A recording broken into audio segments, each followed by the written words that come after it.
কখনো কি এমন হয়েছে আপনার চারিপাশে অনেক মানুষ, কিন্তু তারপরেও নিজেকে ভীষণ একা মনে হয়েছে? কখনো কি মনে হয়েছে আপনাকে বোঝার মতো কেউ নেই? তাহলে আজকের কথাগুলো আপনার জন্য। কারণ সব একাকিত্ব অভিশাপ নয়। কখনো কখনো একাকিত্ব হতে পারে আল্লাহর পক্ষ থেকে নিজের দিকে ফিরে আসার একটা সুযোগ। মানুষের ভিড় থেকে একটু দূরে গিয়ে যদি একজন মানুষ তার রবের কথা স্মরণ করে, নিজের ভুলের জন্য তওবা করে এবং নিজের জীবনকে সংশোধন করে, তাহলে সেই একাকিত্ব তার জন্য কল্যাণকর হতে পারে। একাকিত্ব কেন নিয়ামত হতে পারে? প্রিয় মুসলিম ভাই বোনেরা, আমরা সাধারণত একা থাকতে ভয় পাই, কারোর সঙ্গে কথা বলি, সামাজিক যোগাযোগ মাধ্যমে সময় কাটাই, শুধু যেন নিজের সঙ্গে একা থাকতে না হয়। কিন্তু একটু ভেবে দেখুন, আপনি যখন একা থাকেন তখন আপনি নিজের প্রকৃত অবস্থানটা বুঝতে পারেন। মানুষের সামনে আমরা হাসি, মানুষের সামনে ভালো থাকার অভিনয় করি, কিন্তু রাতের নীরবতায় যখন কেউ থাকে না, তখন আমরা আমাদের রবের সামনে নিজের আসল অবস্থানটা বুঝতে পারি। সেই মুহূর্তে যদি একজন বান্দা বলে, হে আল্লাহ, আমি ভুল করেছি, আমাকে ক্ষমা করুন, আমাকে আপনার পথে ফিরিয়ে নিন, তাহলে সেই নির্জন মুহূর্তই তার জীবনের পরিবর্তন শুরু হতে পারে। একাকিত্বকে ইবাদতের সময় বানান। প্রিয় মুসলিম ভাই বোনেরা, আপনি যখন একা থাকবেন তখন অযথা চিন্তায় ডুবে না থেকে কিছু সময় আল্লাহর জন্য রাখুন। কুরআন পড়ুন, জিকির করুন, 2 রাকাত নফল নামাজ পড়ুন, নিজের ভুলগুলো নিয়ে চিন্তা করুন, আল্লাহর কাছে দোয়া করুন।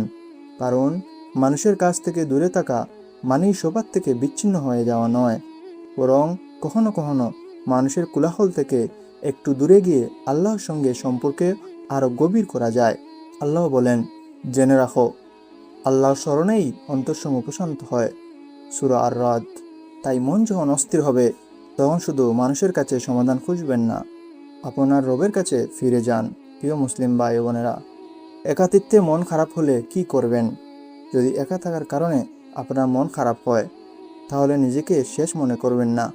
মনে রাখবেন, আপনার রব আপনাকে দেখছেন, আপনার কষ্ট তিনি জানেন, আপনার চোখের পানি তিনি জানেন, আপনার মনের কথাও তিনি জানেন। আপনি হয়তো কাউকে বলতে পারছেন না, কিন্তু আল্লাহর কাছে বলতে পারেন। সিজদায় গিয়ে নিজের ভাষায় বলুন, হে আল্লাহ, আমার অন্তরের কষ্ট আপনি জানেন, আমি দুর্বল, আমাকে শক্তি দিন, আমার অন্তরে শান্তি দিন এবং আমাকে আপনার নৈকট্য দান করুন। কখনো কখনো একটি আন্তরিক দোয়া মানুষের জীবন বদলে দিতে পারে। প্রিয় মুসলিম ভাই বোনেরা, তাই একাকিত্বকে অজুহাত বানিয়ে সবার কাছ থেকে নিজেকে বিচ্ছিন্ন করবেন না, বরং প্রয়োজন অনুযায়ী মানুষের সঙ্গে থাকুন, ভালো সম্পর্ক বজায় রাখুন, আর নিজের জন্য এমন কিছু সময় রাখুন যখন আপনি শুধু নিজের আত্মা ও আপনার রবের কথা ভাববেন। প্রিয় ভাই ও বোনেরা, যদি আজ আপনি একা থাকেন, মনে করবেন না যে আপনি মূল্যহীন। হয়তো এই সময়টাকে আপনি আপনার জীবনের সবচেয়ে সুন্দর পরিবর্তনের সময় বানাতে পারেন। মানুষ আপনাকে ছেড়ে যেতে পারে, বন্ধু দূরে চলে যেতে পারে, কেউ আপনার কথা বুঝতে নাও পারে, কিন্তু আল্লাহর দরজা আপনার জন্য বন্ধ নয়। তাই একাকিত্বকে শুধু কষ্ট হিসাবে দেখবেন না, কখনো কখনো এটি নিজের রবের কাছে ফিরে আসার সুযোগ হিসাবে দেখুন।